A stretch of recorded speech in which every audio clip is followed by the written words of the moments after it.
Assalamualaikum warahmatullahi wabarakatuh.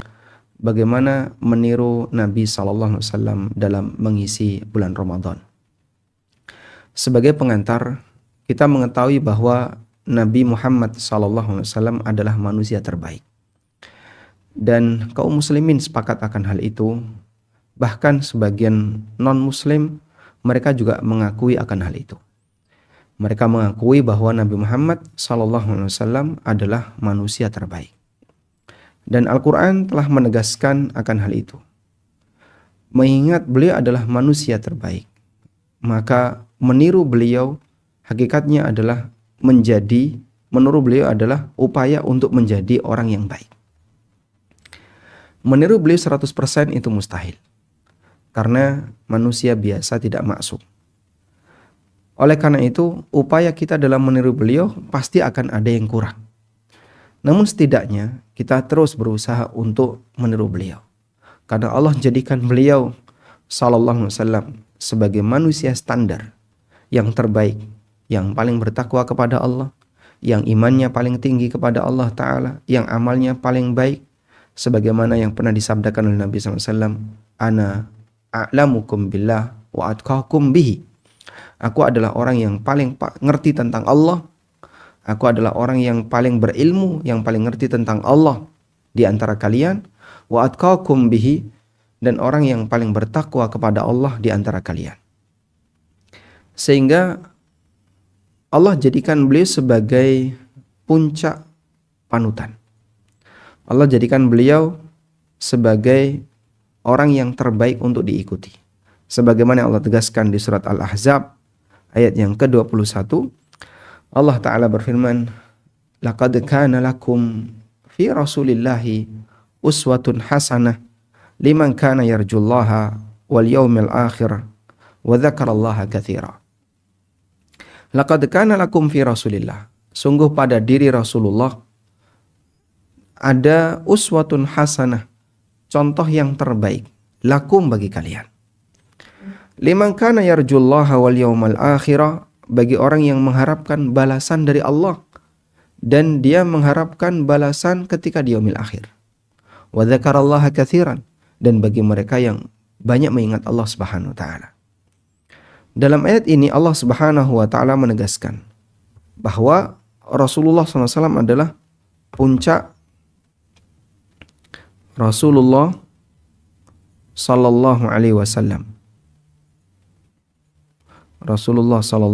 wasallam adalah puncak panutan.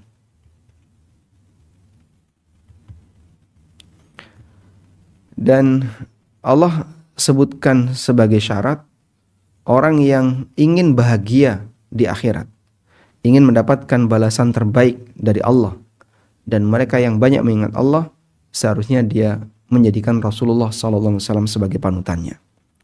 Karena itu di lanjutan ayat Allah mengatakan, liman kana yarjullaha wal yawmal akhir, bagi orang yang ingin dapat balasan terbaik. Balasan terbaik dari Allah. Dan bagi orang yang ingin bahagia di akhirat.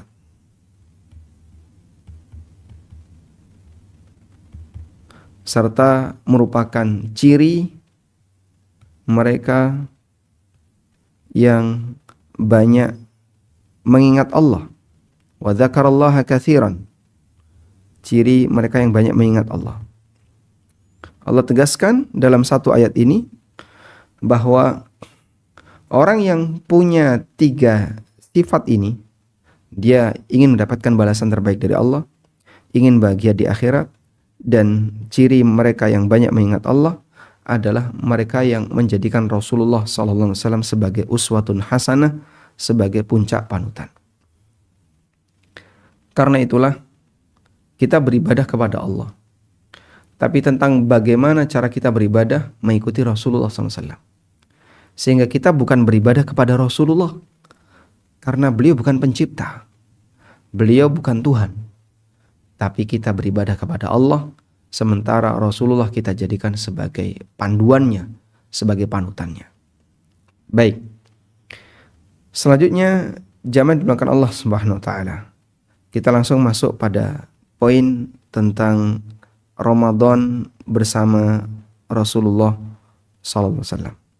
Ramadan bersama Nabi sallallahu alaihi wasallam. Baik. Bagaimana bentuk Ramadan bersama Nabi sallallahu alaihi wasallam? Ada satu artikel yang mungkin nanti bisa kita baca bersama berkaitan dengan bagaimana Ramadan bersama Nabi sallallahu alaihi wasallam. Dijelaskan oleh An-Nawawi rahimahullah bahwa Nabi Muhammad sallallahu alaihi wasallam ketemu Ramadan itu selama 9 tahun. Karena beliau ketika di Mekah belum ada kewajiban untuk berpuasa Ramadan. Qala An-Nawawi, kata An-Nawawi, sama Rasulullah sallallahu alaihi wasallam Ramadana 9 sinin. Rasulullah sallallahu alaihi wasallam berpuasa Ramadan selama 9 tahun. Li'annahu furidha fi Sya'ban fi sanati tsaniyah minal hijrah. Karena puasa Ramadan itu diwajibkan di bulan Sya'ban pada tahun kedua Hijriah. Sementara beliau tinggal di Madinah itu selama 10 tahun. Wa tuwfiyan Nabiyyu sallallahu alaihi wasallam fi syahri Rabiul Awwal. Dan Nabi sallallahu alaihi wasallam meninggal pada bulan Rabiul Awal tahun 11 Hijriah. Sehingga di tahun 11 Hijriah Rasulullah sallallahu alaihi wasallam tidak ketemu Ramadan. Kalau kita melihat dari perhitungan yang disampaikan oleh An-Nawawi rahimahullah, maka perjalanan Nabi sallallahu alaihi wasallam ketika bulan Ramadan di Madinah mulai tahun 1 Hijriah, tahun 2 Hijriah hingga tahun 10 Hijriah, lalu tahun 11 Hijriah. Di tahun ini Ramadan belum diwajibkan. Belum wajib puasa Ramadan. Sudah ada bulan Ramadan, tapi ketika itu belum ada kewajiban puasa Ramadan. Di tahun 2 Hijriah barulah ada kewajiban puasa Ramadan, dan kewajiban itu jatuh tepatnya di bulan Sya'ban, berarti 1 bulan sebelum Ramadan. Tepat ada kewajiban itu tepatnya di bulan Sya'ban. Baik. Lalu Nabi SAW berpuasa sampai tahun 10 Hijriah. Karena di tahun 11 beliau wafat di Rabiul Awal. Sehingga Rasulullah SAW tidak menjumpai Ramadan di tahun 11 Hijriah. Maka dari tahun 2 sampai tahun 10 rentangnya adalah 9 tahun. Sehingga kalau mungkin dilihat dari kondisi kita ketemu Ramadan ada yang sampai 20 tahun, ada yang sampai 30 tahun sesuai dengan usia yang Allah berikan ke kita. Sehingga kita ketemu Ramadan lebih banyak dibandingkan Rasulullah sallallahu alaihi wasallam. Namun kita bisa pastikan bahwa Ramadannya Nabi sallallahu alaihi wasallam sangat berkualitas. Ramadan yang demikian berkualitas walaupun hanya 9 tahun, tapi tentu saja mengungguli Ramadan seluruh umatnya. Meskipun mereka ketemu Ramadan lebih banyak. Mereka yang berusia 60 tahun, andaikan dia hidup di lingkungan muslim sejak kecil dan dia tidak pernah bolong, tidak pernah absen ketika puasa bulan Ramadan, maka dia bisa menjumpai bulan Ramadan selama puluhan kali. Taib. Dan kita bisa pastikan Ramadannya Nabi SAW lebih berkualitas dibandingkan Ramadan kita. Selanjutnya, mengenai bagaimana petunjuk Nabi SAW ketika bulan Ramadan. Hadiyuhu sallallahu alaihi wasallam fi Ramadan. Petunjuk Nabi SAW ketika bulan Ramadan. Yang pertama adalah petunjuk berkaitan dengan berbuka dan sahur. Rasulullah SAW menyegerakan berbuka, dan beliau berbuka dengan beberapa kurma basah. Kalau tidak menjumpai kurma basah, beliau berbuka dengan kurma kering. Kalau tidak ada, beliau baru minum air. Dan Rasulullah SAW pernah mengatakan berkaitan dengan menyegerakan berbuka. La yazalun nasu bi khairin ma'ajjalul fitrah. Bahwa manusia akan mendapatkan kebaikan sepanjang dia menyegerakan berbuka. Ajilul fitrah fa innal yahuda yuakhiruna. Segerakanlah berbuka karena sesungguhnya Yahudi suka mengakhirkan berbuka. Baik. Sekarang kita lihat di sini.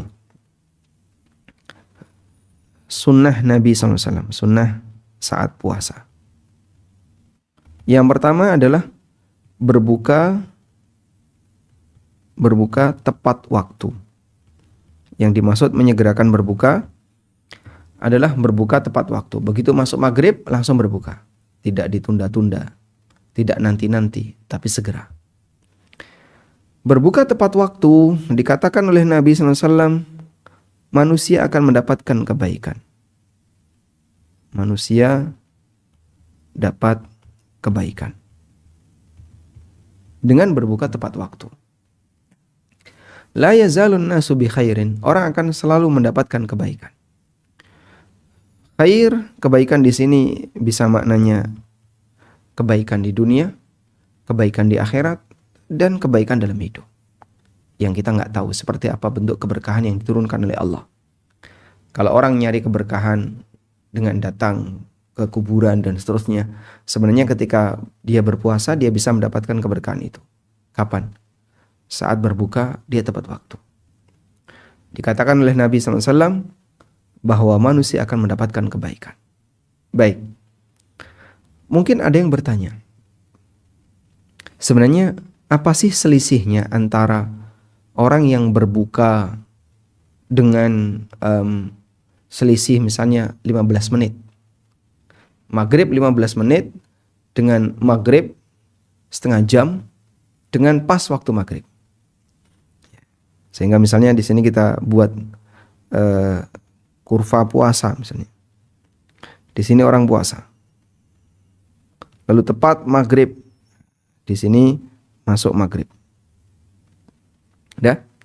Kemudian setelah itu dia berbuka. Setelah itu dia berbuka di sini. Dengan berbuka di sini. Dengan berbuka di sini.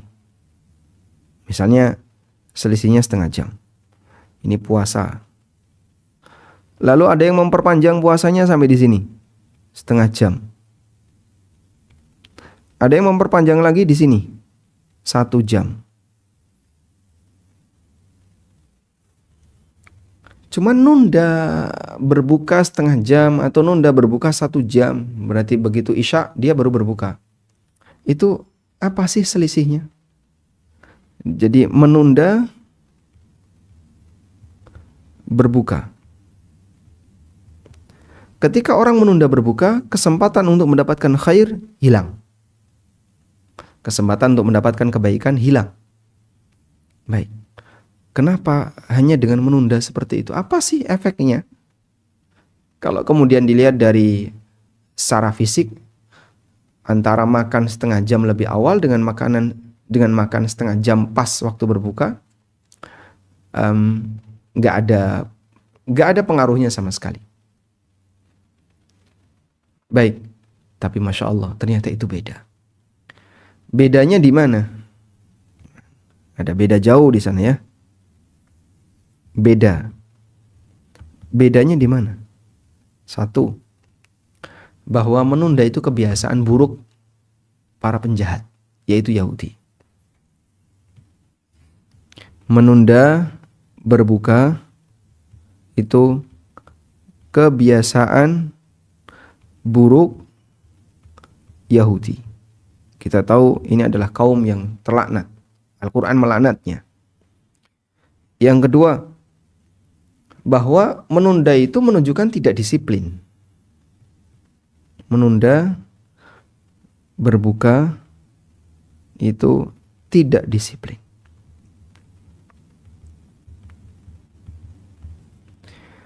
Kalau kemudian puasa itu selesai, berakhir dengan masuknya maghrib, maka segera berbuka, segera selesaikan. Jangan nanti-nanti. Tapi Pak, saya pengen nambah puasa 1 jam. Jangan, bukan lebih baik, tapi lebih buruk. Baik, kenapa? Kamu tidak disiplin. Sebagai contoh misalnya, sebuah perusahaan meminta karyawan pulang jam 5.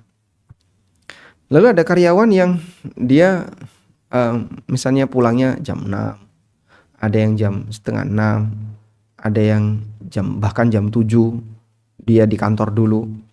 Ya entah apa yang dikerjakan, pokoknya dia pulangnya jam 7. Akhirnya tidak seragam. Anda bisa bayangkan, ratusan karyawan dalam satu kantor nggak seragam pulangnya. Kira-kira itu menguntungkan kantor atau tidak? Menguntungkan perusahaan atau tidak? Mungkin bagi sebagian perusahaan ini tidak menguntungkan.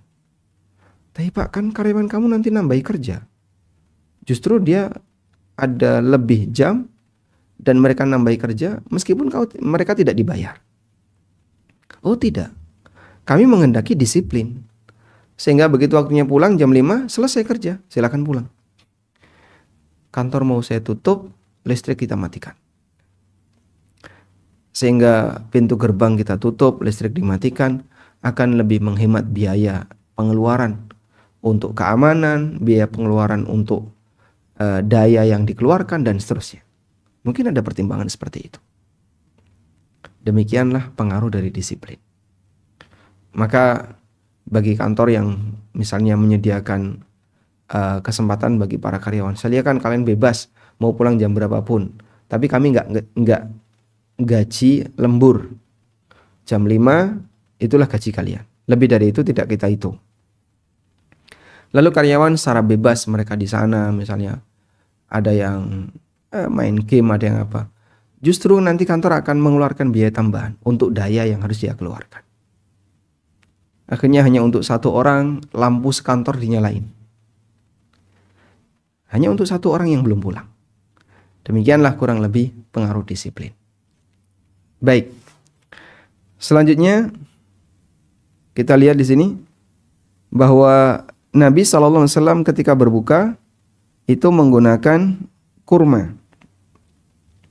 Sebagaimana keterangan dari Anas bin Malik, kana Nabi SAW yuftiru ala rutabatin fa illam yajid fa ala tamaratin. Nabi SAW kalau berbuka itu pakai kurma basah, kalau enggak ada pakai kurma kering. Baik. Apakah berbuka dengan menggunakan kurma itu sunnah ataukah sifatnya karena budaya? Ya. Di sini ada pertanyaan. Berbuka dengan kurma itu sunnah ataukah budaya? Itu sunnah ataukah karena pengaruh budaya? Baik. Kalau kemudian itu karena pengaruh budaya, maka ketika berbuka dianjurkan bagi masing-masing orang untuk berbuka sesuai dengan makanan lokal masing-masing.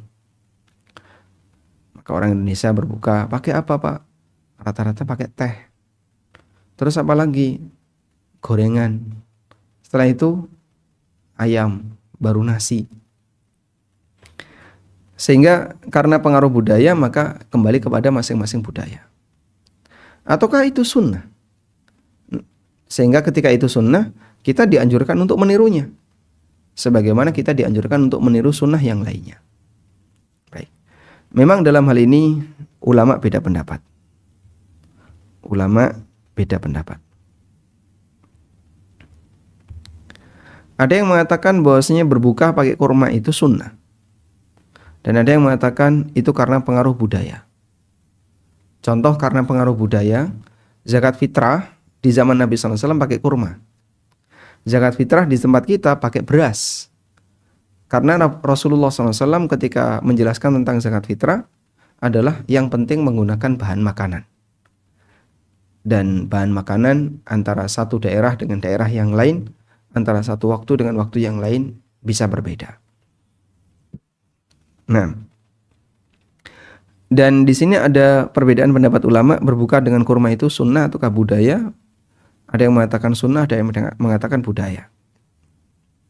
Tapi pendapat yang lebih kuat, wallahu ta'ala alam, pendapat yang kuat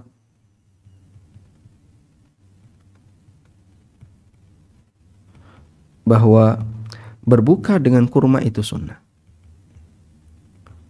Berbuka dengan kurma itu sunnah. Dalilnya apa? Apa alasannya sehingga kita sebut ini pendapat yang lebih kuat? Karena Anas bin Malik, sahabat Anas bin Malik, menyebutkan pilihan.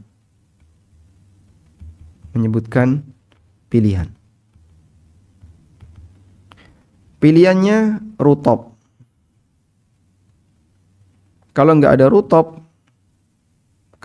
rutob, Nabi SAW berbuka dengan kurma kering, tamr. Ini kurma basah. Kalau nggak ada kurma kering, barulah beliau minum air. Padahal pilihan makanan di zaman Nabi SAW tidak hanya satu ini. Di zaman beliau ada beberapa pilihan makanan.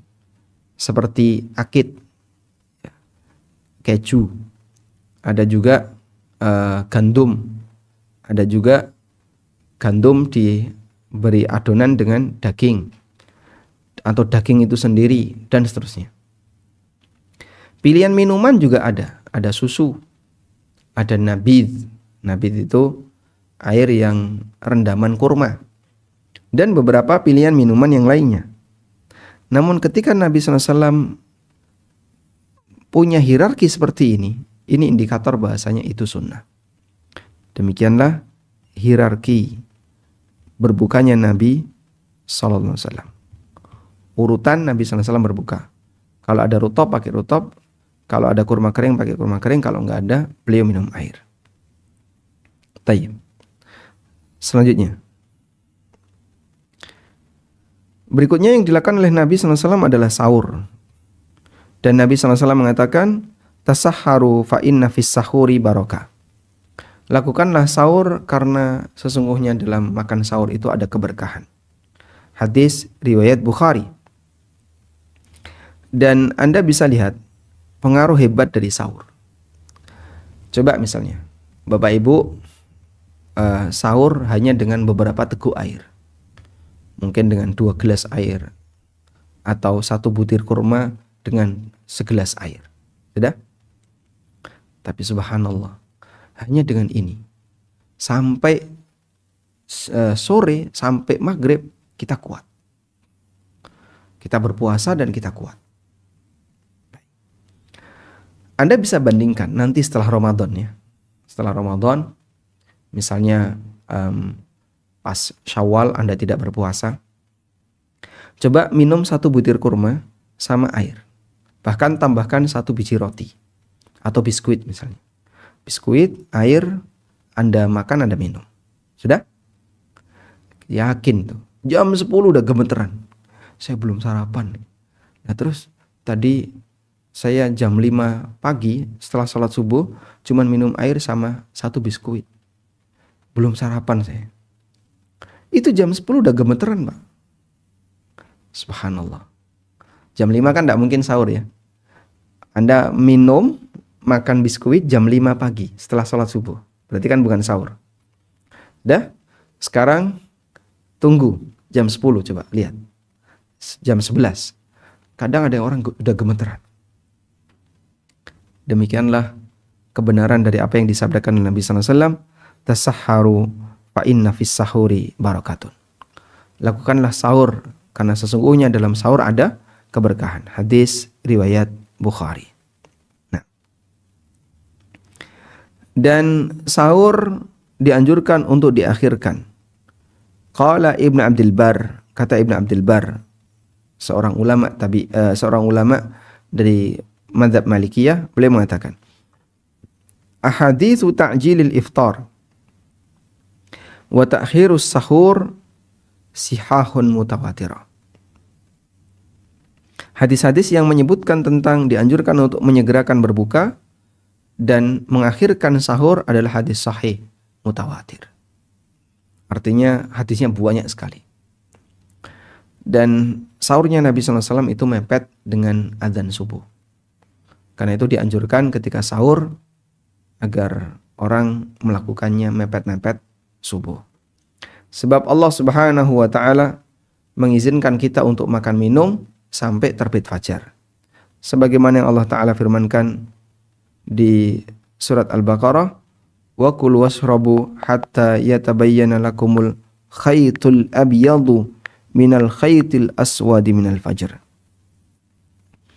Di Al-Baqarah ayat 187 Allah Subhanahu wa taala perintahkan, wa kulu washrabu, silahkan kalian makan dan minum, hatta yatabayyana lakumul khaytul abyadu minal khaytil aswadi minal fajr, sampai jelas bagi kalian adanya benang putih di atas benang hitam, yaitu terbitnya fajar.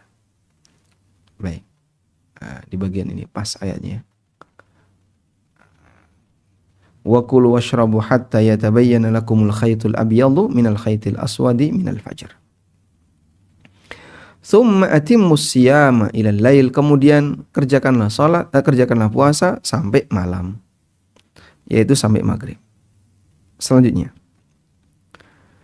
kebiasaan Nabi SAW berikutnya ketika Ramadan adalah rajin membaca Al-Quran dan banyak bersedekah. Karena Rasulullah SAW ajwadan nas, Nabi SAW adalah orang yang paling dermawan. Dan beliau lebih dermawan ketika bulan Ramadan. Sebagaimana keterangan Ibnu Abbas radhiyallahu anhu. Kata beliau, "Kana Rasulullah sallallahu alaihi wasallam ajwadan nas." Rasulullah sallallahu alaihi wasallam adalah orang yang paling dermawan.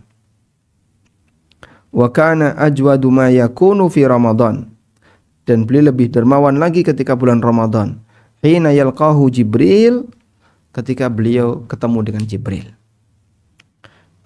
Maka saat beliau ketemu Jibril itu, Masya Allah, beliau kelihatan jauh lebih istimewa.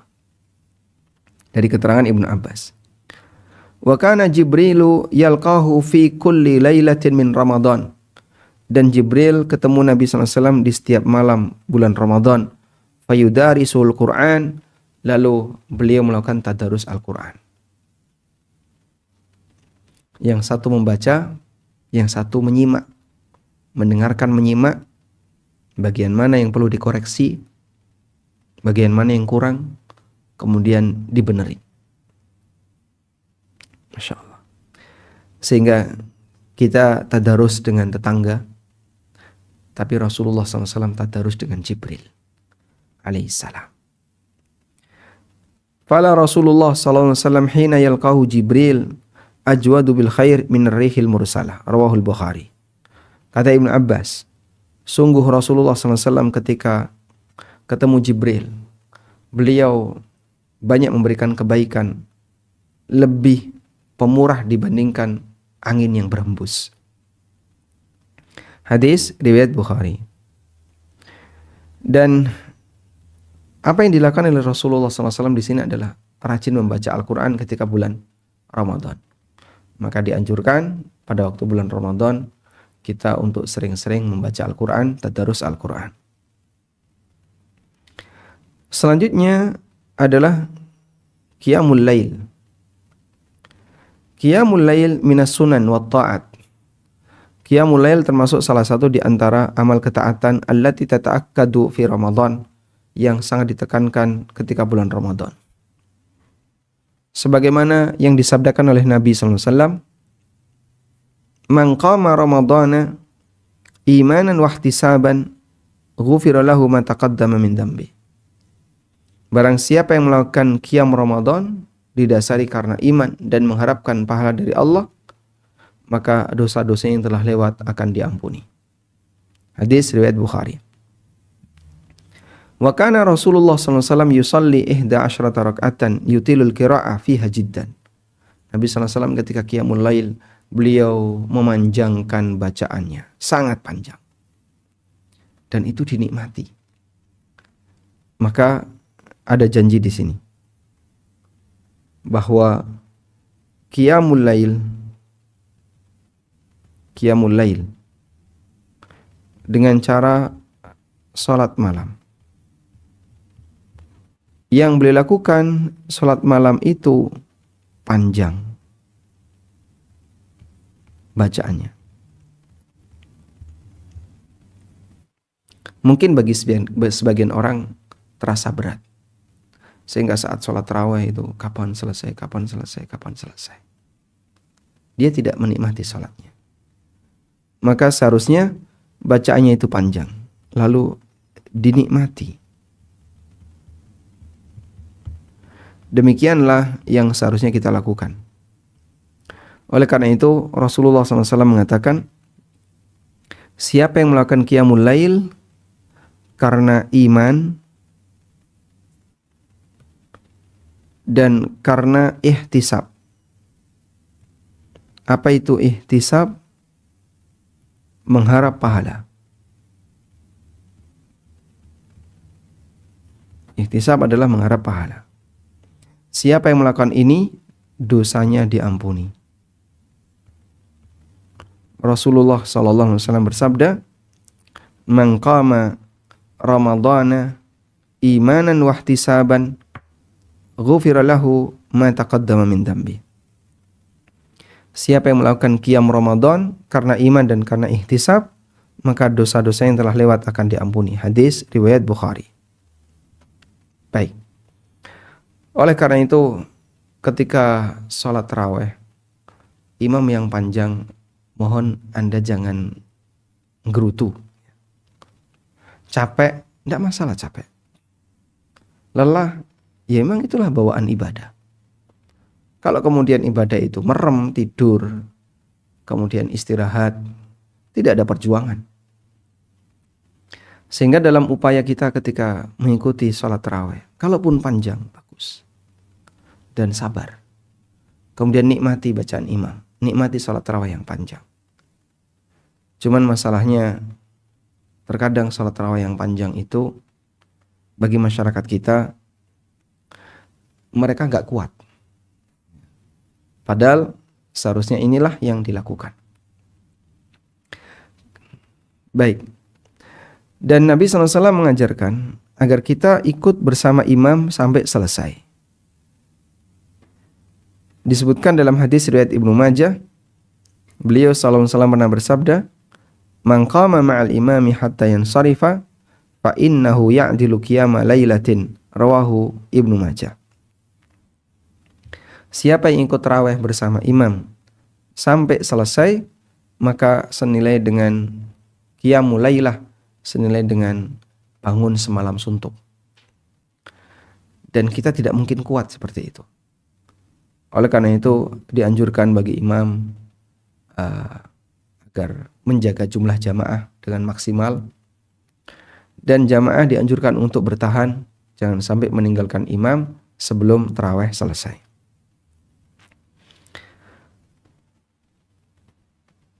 Sami'tu Ahmad, di sini ada keterangan yang disampaikan oleh Abu Dawud. Sami'tu Ahmad yaqul, aku mendengar Imam Ahmad pernah mengatakan, yu'jibuni ayyusalliya ma'al imami wa yutiru ma'ahu. Aku senang ketika aku sholat bersama imam dan ikut witir bersama imam. Karena Nabi SAW pernah bersabda, "Man qama ma'al imami hatta yansarifa."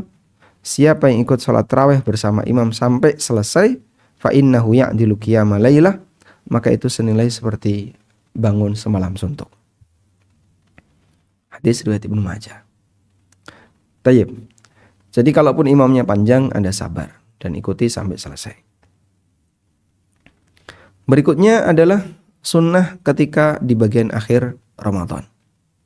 Nah, sebagai kaidah bahwa dalam setiap waktu yang istimewa,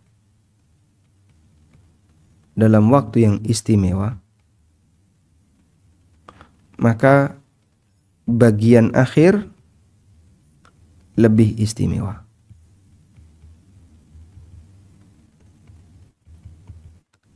bagian akhir dari waktu itu lebih istimewa. Sehingga Ramadan itu waktu istimewa. Bagian akhir lebih istimewa dibandingkan bagian awal. Hari Jumat itu hari istimewa. Akhir hari Jumat lebih mustajab dibandingkan bagian awal. Maka kita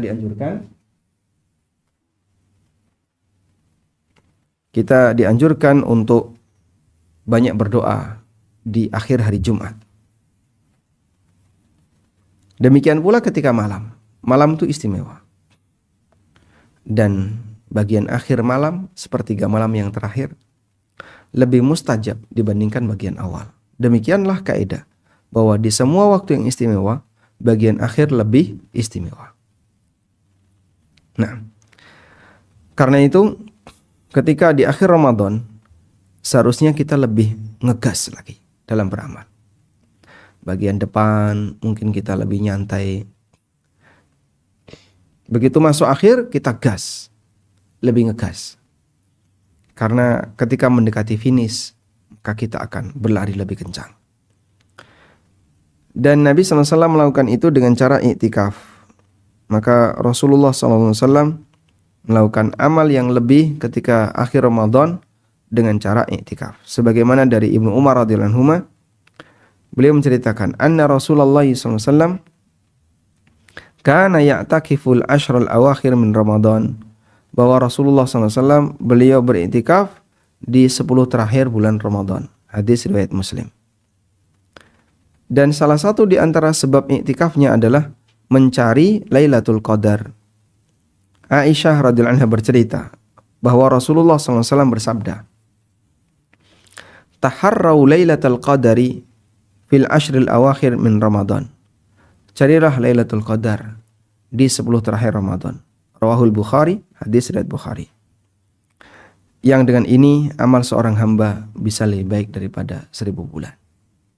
Nah, dan Rasulullah SAW menyarankan kepada para sahabat untuk al-ijtihad fiha fit ta'at, lebih bersungguh-sungguh melakukan ketaatan ketika di 10 terakhir Ramadan. Beliau memotivasi kepada para sahabat. Rasulullah SAW mengatakan, "Inna hadha syahra qad hadarakum." Sesungguhnya bulan Ramadan telah datang. Wa fihi lailatun khairum min alfi syahr. Di sana ada satu malam yang lebih baik daripada 1000 bulan. Man hurimaha faqad hurima. Siapa yang diharamkan untuk mendapatkan kebaikan ketika Lailatul Qadar, berarti dia telah diharamkan al khaira kullah, untuk mendapatkan seluruh kebaikan. Wala yahrumu khairuha illa mahrumun, dan tidak ada orang yang wala yuhramu khairaha illa mahrumun, dan tidak ada orang yang diharamkan untuk mendapatkan kebaikannya illa mahrum, kecuali mahrum, yaitu orang yang dijauhkan dari rahmat Allah. Maka berusahalah untuk mendapatkannya dengan cara kita lebih rajin ibadah di 10 terakhir Ramadan.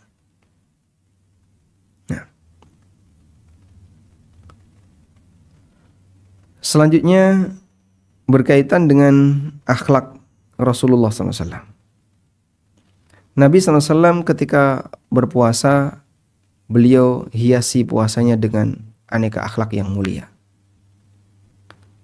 Karena beliau adalah manusia yang akhlaknya paling tinggi. Dipuji oleh Allah dalam Al-Quran di surat Al-Qalam, "Wa innaka la'ala khuluqin azim." Sesungguhnya engkau Muhammad berada di atas akhlak yang paling agung. Dan Nabi SAW telah mengingatkan akhlak yang buruk biwajhin am, secara umum, terutama ketika bulan Ramadan. Sehingga saat bulan Ramadan jaga emosi, jangan gampang emosi, jangan gampang marah. Bahkan sampai ada pemicu marah, ingat, saya sedang puasa. Ketika ada pemicu emosi, dia tahan diri karena saya sedang puasa. Bukan saya nggak bisa ngeladeni, tapi mohon maaf, saya sedang puasa. Rasulullah SAW bersabda, "Asyamu junnatun." Puasa itu seperti tameng. Fa idza kana ahadukum sha'iman. Oleh karena itu ketika kalian sedang berpuasa, fala yarfus, jangan ngomong jorok. Wala yajhal, jangan bertindak bodoh. Teriak-teriak, merconan dan seterusnya. Wa ini mru'un qatalahu, dan kalau ada orang yang ngejak berantem, au syatamahu, atau mencela dia, mencaci maki dirinya, falyakul, hendaknya dia mengucapkan inni shaim, aku sedang puasa. Sampai ada orang yang bikin gara-gara ngejak berantem sama kita, tapi kita redam emosi. Sebentar, saya puasa. Bukannya saya nggak bisa ngeladeni kamu, bukannya saya nggak berani sama kamu, tapi mohon maaf, saya puasa. Hadis sahih riwayat Bukhari, riwayat Abu Dawud. Baik, sehingga demikianlah wibawa seorang mukmin. Ketika mereka berpuasa, mukmin itu semakin berwibawa. Mukmin saat berpuasa dia semakin berwibawa.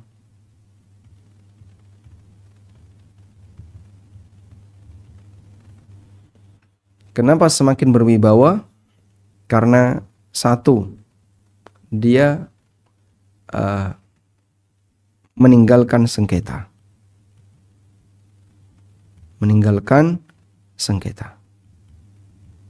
Bahkan sampai ketika ada orang yang ngajak berantem, dia lebih milih, udah, saya nggak mau ngeladeni, saya puasa. Yang kedua, mukmin semakin berwibawa karena dia meninggalkan maksiat. Semakin banyak maksiat yang dia tinggalkan, maka dia semakin berwibawa. Demikianlah karakter seorang hamba yang sedang berpuasa. Terpancar aura pada dirinya, aura wibawa. Maka kalau kita mau mencari, saya mau nyari aura, bukan ke dukun datangnya, bukan nyari pesugihan, bukan nyari batu aura, tapi yang dia lakukan adalah kamu puasa, tinggalkan sengketa, tinggalkan maksiat, maka kau akan jadi orang yang berwibawa. Baik, kita lanjutkan. Disinilah kita bisa lihat bahwasanya Rasulullah SAW memerintahkan kepada orang agar ketika berpuasa meninggalkan semua maksiat. Beliau bersabda, "Man lam yada' qaulaz zur wal amala bihi," barang siapa yang tidak bisa meninggalkan ucapan bohong atau beramal dusta, maksudnya amal maksiat, falaysa lillahi hajatun fi ayyada atau amahu wa syaraba, maka Allah tidak butuh puasanya. Rawahul Bukhari, hadis sahih riwayat Bukhari. Baik. Dan di sini ada beberapa kejadian di masa Nabi SAW ketika bulan Ramadan. Yang pertama, kejadian wahyu turun di bulan Ramadan. Sebagaimana yang Allah firmankan dalam Al-Quran, Syahrul Ramadan alladzi unzila fihil Quran. Yang kedua, wafatnya Khadijah radhiyallahu anha. Itu juga terjadi di bulan Ramadan. Tepatnya di tahun 10 setelah Al-Mab'ats, setelah kenabian. Atau 3 tahun sebelum hijrah. Yang berikutnya, pengiriman pasukan yang dipimpin oleh Hamzah bin Abdul Muttalib, yaitu pasukan menuju Saiful Bahri, allati waqa'at fi syahri Ramadan, yang ini terjadi di bulan Ramadan pada tahun pertama Hijriyah. Berikutnya adalah kejadian perang Badar Al-Kubra, terjadi di bulan Ramadan tahun 2 Hijriyah, tepatnya di tanggal 17. Dan di situ ada banyak gembong-gembong musyrikin yang terbunuh, seperti Abu Jahal, Umayyah bin Khalaf, Al-Ash bin Hisham, Ibnul Mughirah, Wa ghayyabu fi qalibi badrin. Kemudian mereka ditaruh di di ledok-ledok, ada cekungan-cekungan yang ada di Badr, kemudian dikubur. Wa fi nafsi syahr min nafsi sanah wa fil yaumil khamis wal ishrun wa ba'da audatihi sallallahu alaihi wasallam min Badrin mubasyarah kanat sariyatu qatli Asma bintu Marwan allati kanat mimman yu'dhi an-nabiyya sallallahu alaihi wasallam. Kemudian di tahun yang sama, di bulan yang sama, ada pengiriman pasukan untuk menangkap Asma bintu Marwan yang dia suka menghina Nabi sallallahu alaihi wasallam. Di bulan Ramadan tahun yang kedua meninggal putri Nabi sallallahu alaihi wasallam yang bernama Ruqayyah radhiyallahu anha, istrinya Utsman bin Affan. Di tahun ketiga Hijriyah, di bulan Ramadan, Nabi SAW menikah dengan Zainab bintu Khuzaimah bintul Harith yang berjulukan Ummul Masakin, seorang istri Nabi SAW yang sangat dermawan. Di bulan Ramadan tahun 6 Hijriyah, pengiriman pasukan dipimpin oleh Zaid bin Harithah untuk menghadapi Bani Fazarah. Dan termasuk di antara peristiwa penting ketika bulan Ramadan adalah Fathu Makkah, penaklukan kota Makkah. Dan ada peristiwa-peristiwa yang lain yang juga terjadi di bulan Ramadan. Namun yang tadi disebutkan hanyalah beberapa peristiwa yang berharga, yang penting dalam sejarah Islam yang itu terjadi di bulan Ramadan. Maka Ramadan bagi Muslim masa silam adalah Ramadan yang produktif, bukan Ramadan yang banyak tidur seperti kita. Wassallallahu ala nabiyyina Muhammadin wa ala alihi wa sahbihi wasallam.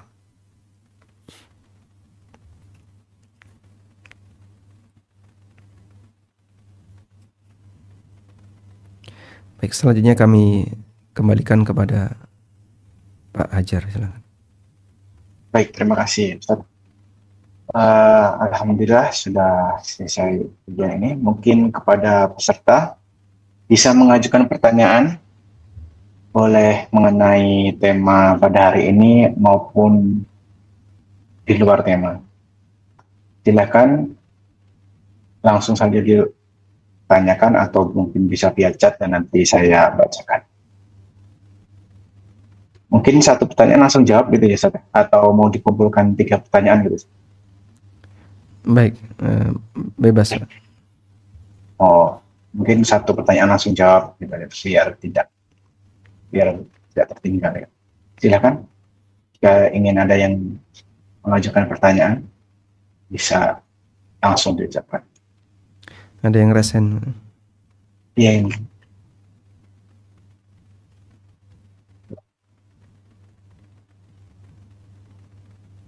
Assalamualaikum warahmatullahi wabarakatuh. Waalaikumsalam warahmatullahi wabarakatuh. Saya Tarik Hussein dari UPT Salatiga. Ustadz izin bertanya. Jadi kan ini Ustadz, untuk kita menemukan tempat ibadah yang nyaman, ada suatu masjid yang jauh dari rumah kita, sedangkan dekat rumah kita itu ada suatu masjid yang lain Ustadz.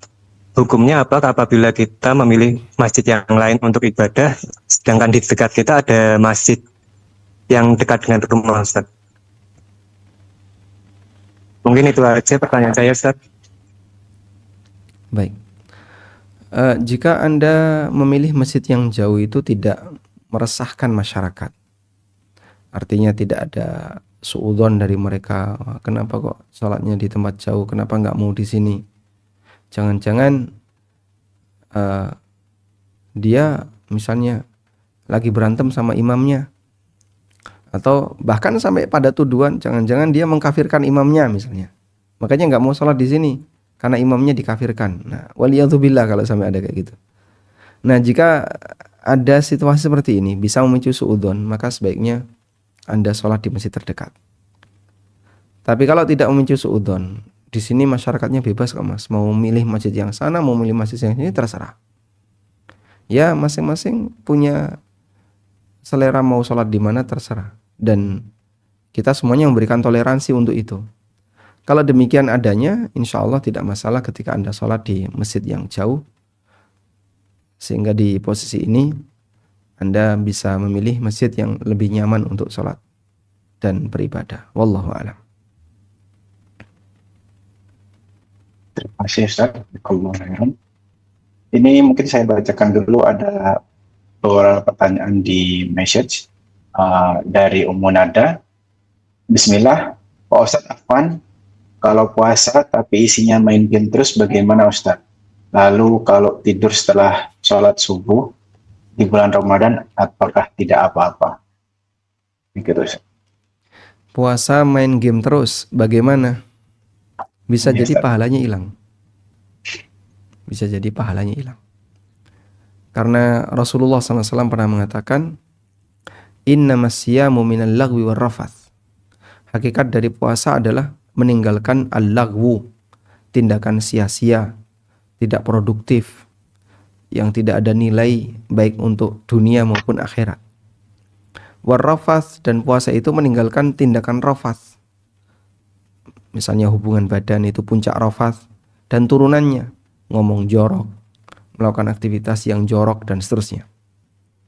Nah, Nabi SAW mengatakan innamas siyamu minal lagwi war rafath. Hakikat puasa adalah meninggalkan tindakan lagwu dan rafath. Oleh karena itu kalau ada orang puasa tapi dia main game aja, ya puasanya menjadi sangat tidak berkualitas, bahkan bisa jadi puasanya tidak berpahala. Maka sangat disayangkan ada orang berpuasa tapi seperti ini keadaannya. Sudah capek berpuasa, sudah lapar, sudah haus, mulut kering, tapi ternyata nggak ada hasil. Maka sayangi puasa kita dengan melakukan hal-hal yang positif. Anda bisa baca Quran, Anda bisa baca buku yang bermanfaat, tapi ngantuk ya Pak Ustadz. Ya itulah godaannya, bawaannya. Ngantuk ya nanti tidur sebentar, mungkin 15 menit atau setengah jam, bangun, lanjutkan lagi. Sehingga hampir semua orang yang tidak terbiasa dengan aktivitas positif saat sedang berpuasa, dia ngantuk. Nanti ketika ngantuk cuci muka, baca Quran lagi. Sudah nggak kuat, ya udah tidur 15 menit. Bangun, baca Quran lagi. Dengan demikian dia bisa mengisi waktunya untuk kegiatan yang produktif. Wallahu a'lam. Mungkin pada peserta Zoom yang ingin menanyakan langsung, bisa langsung. Atau kalau belum ada, ada. Waalaikumsalam. Monggo. Bismillah, Assalamualaikum warahmatullahi wabarakatuh. Waalaikumsalam. Ustaz, perkenalkan saya Ainul dari Kantor Ibu. Izin bertanya, untuk urutan berbuka puasa, Pak Ustadz. Kalau untuk bacaan doa buka puasa itu kan yang sahih itu Da'abadu Ma'u ya. Nah, untuk urutannya itu basmalah dulu, rutop atau air putih dulu, baru baca Da'abadu Ma'u ya. Itu aja. Terima kasih. Assalamualaikum warahmatullahi wabarakatuh. Waalaikumsalam warahmatullahi wabarakatuh. Kalau Anda mau membaca doa berbuka puasa, maka urutannya sebagai berikut ya. Sebelum ketika sudah masuk waktu maghrib atau mepet maghrib, Anda berdoa dengan doa bebas. Minta kepada Allah dengan doa apapun. Allahumma, Allahumma, Allahumma. Dah?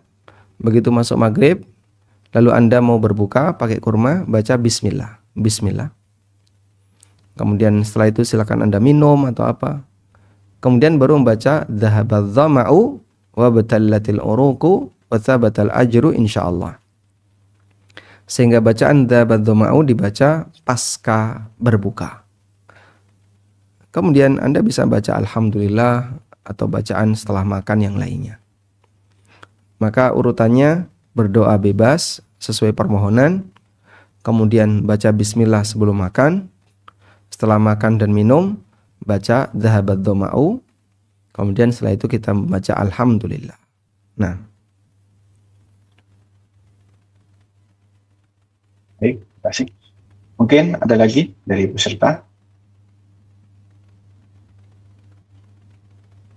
Mungkin saya bacakan dulu yang ada di chat, Ustaz.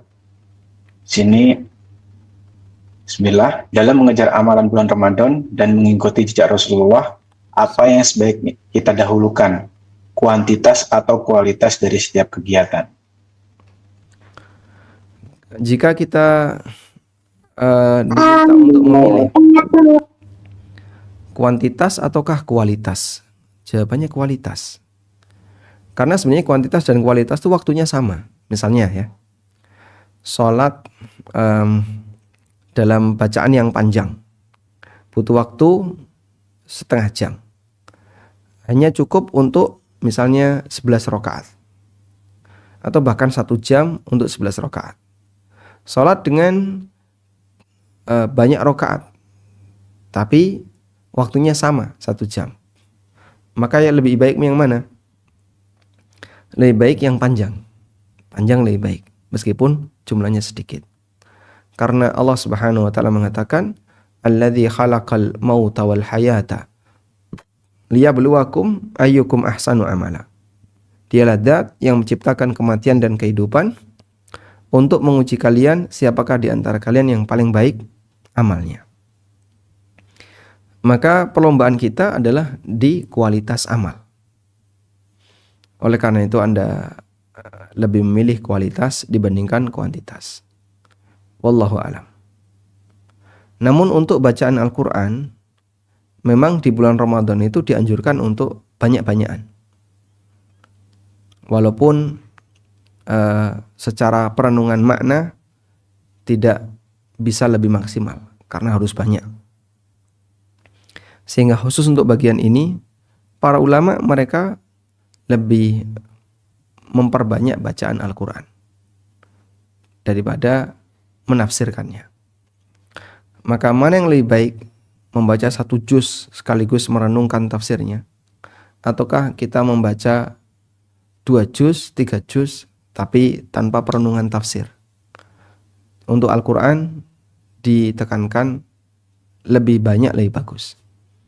Meskipun masyarakat awam pada umumnya mereka baca Quran juga tidak merenungkan tafsirnya. Sehingga mau banyak mau sedikit sama saja, karena mereka tidak merenungkan tafsirnya. Wallahu a'lam.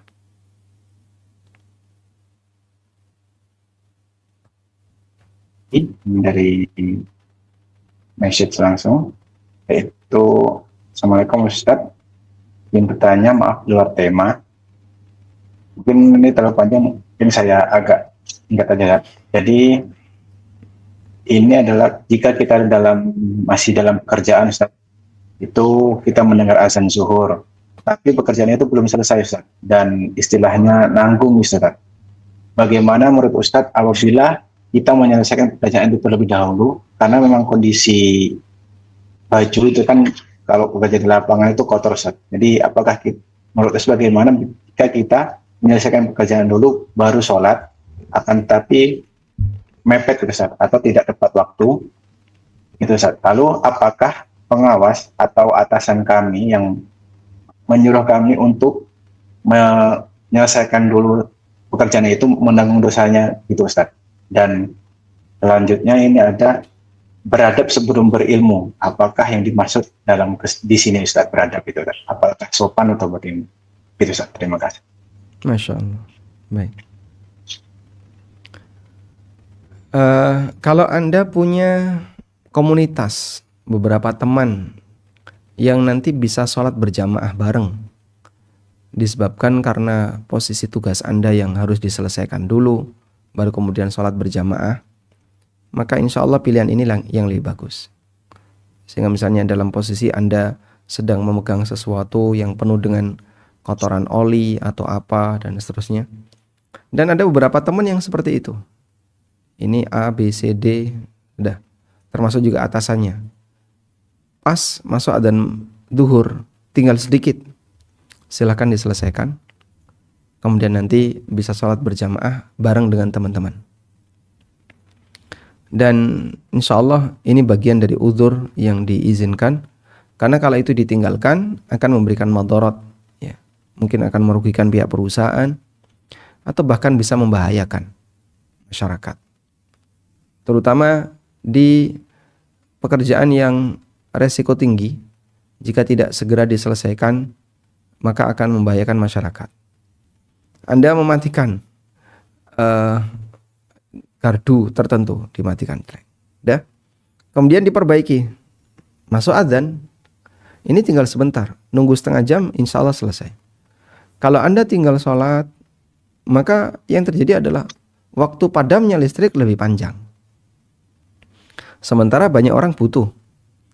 Mungkin Anda selesaikan, sudah setelah selesai bisa langsung dinyalakan lagi. Dengan demikian tidak memberikan resiko kerugian yang lebih besar bagi konsumen, yaitu bagi masyarakat. Dengan pertimbangan itu insya Allah bisa jadi udzur.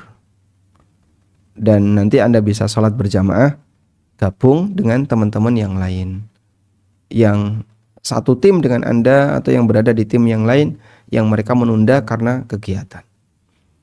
Di kampus Universitas Islam Madinah terkadang masuk waktu duhur, tapi kuliah belum selesai, sehingga sebagian memilih kebijakan ditunda sholat duhurnya, terus nanti berjamaah bareng. Satu kelas berjamaah, bahkan ada beberapa kelas berjamaah bareng. Lebih dari itu, kalau semuanya keluar bareng, musolanya nggak muat. Maka mereka yang tidak ada kegiatan bisa sholat duluan. Selesai, maka kelas berikutnya yang tadi baru selesai menyusul sholat berjamaah. Sehingga dalam hal ini menunda karena ada kebutuhan tidak masalah. Wallahu a'lam. Yang penting tidak sampai di bagian akhir ya. Kalau sampai ditunda-tunda hingga mepet waktu mau habis, nah ini kesalahan. Berarti dia menyepelekan sholat. Tapi kalau hanya sebatas menunda setengah jam atau 1 jam, insya Allah masih ditoleransi. Nah,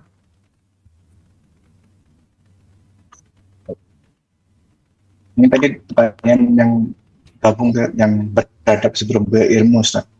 Maksud adab di sini seperti apa? yang dimaksud apa sih makna beradab sebelum berilmu? Sebenarnya praktek ini sudah kita lakukan, meskipun mungkin kita tidak begitu menyadari kalau kita melakukannya. Anak-anak kecil itu kita ajarkan adab sebelum mereka kita ajari yang lain. Sehingga mereka kita ajari sopan santun. Kalau ketemu sama orang yang lebih senior, salim, kemudian cium tangan. Kalau diberi sesuatu pakai tangan kanan yang ambil. Kalau makan disuruh duduk, suruh makan pakai tangan kanan.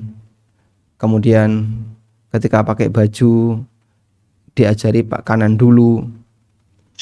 Terus apa lagi? Saat masuk rumah salam. Kemudian menyayangi teman.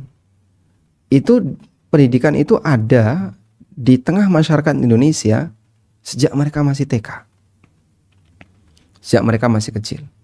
Saat berantem disuruh ngalah, rebutan mainan disuruh ngalah, dan seterusnya. Disinilah kita bisa lihat bagaimana Islam mengajarkan bahwa agar orang itu selalu atau masyarakat kita sebenarnya sudah mengedepankan pendidikan adab sebelum anak-anak itu diajari ilmu. Maka mereka belum diajari hafalan Quran, mereka belum diajari hafalan hadis, mereka belum diajari tentang ilmu fikih dan seterusnya. Tapi bagian ini mereka sudah diajari. Bagaimana mereka menjaga adab. Sehingga sebenarnya kita sudah melakukan itu. Dan alhamdulillah masyarakat kita tetap menjaga itu. Hal yang sama juga terjadi pada posisi kita ketika kita dewasa. Maka saat kita mau belajar, hadir di majelis ilmu, kita ditekankan yang rapi pakaiannya. Kemudian 3T ketika orang bicara, jangan ngobrol sendiri. Itu ada narasumber sedang bicara, kamu jangan ngobrol sendiri. Kemudian HP dikondisikan biar nanti nggak ribut ketika sedang kajian berlangsung, dan seterusnya. Dan itu adalah bagian dari adab yang kita lakukan sebelum kita belajar. Demikian pula ketika kita berinteraksi dengan orang lain, kita sangat menjaga adab. Dan para ulama ahlu sunnah serta para ustadz Ahlussunnah adalah mereka terdepan dalam masalah ini. Mereka orang-orang terdepan dalam masalah ini. Dan itu terbukti. Saya bisa punya banyak bukti di lapangan. Subhanallah. Adabnya para ustadz. Ya, kita bisa lihat misalnya kejadian yang paling dekat yang dialami oleh Ustadz Syafiq Riza Basalamah. Meskipun beliau mengalami seperti itu, tapi beliau tidak kemudian bersikap membalas kekerasan dengan kekerasan, kasar dengan kasar, tidak. Tapi beliau tunjukkan dengan lemah lembut. Mungkin mereka nggak paham, sehingga sampai mereka menolak kajian. Padahal beliau datang ke Surabaya bukan untuk bikin onar. Beliau datang bukan untuk menimbulkan keresahan di masyarakat. Beliau ingin menyampaikan ilmu yang dibutuhkan oleh masyarakat. Kalaupun kemudian ditolak, dan beliau mundur, tidak kemudian tetap nekat ngisi, dan beliau menghindar dengan terhormat. Demikianlah ibadur rahman, alladzina yamshuna 'alal ardi hauna. Mereka berjalan di muka bumi dalam keadaan terhormat. Sehingga kalaupun diterima dengan berwibawa, kalaupun ditolak, beliau hindari dengan penuh wibawa. Wibawa bisa terjadi dimanapun. Ketika saya mengisi, dan ada ya salah satu di antara jamaah yang kemudian menyampaikan pertanyaan dengan ngeyel, menggebu-gebu, bantah dan seterusnya, tetap kita akan berikan jawaban dengan wibawa. Karena wibawa itu dibutuhkan beriringan dengan ilmu. Demikianlah adab yang terjadi di kalangan para da'i. Walhamdulillah, da'i Ahlussunnah. Mereka adalah orang yang terdepan dalam masalah ini. Ada jamaah yang ngotot ketika dia bicara. Tapi kita sampaikan dengan lemah lembut. Sehingga ngotot tidak kita balas dengan ngotot. Ngapain? Capek nanti kita. Kurang lebih seperti itu. Wallahu a'lam.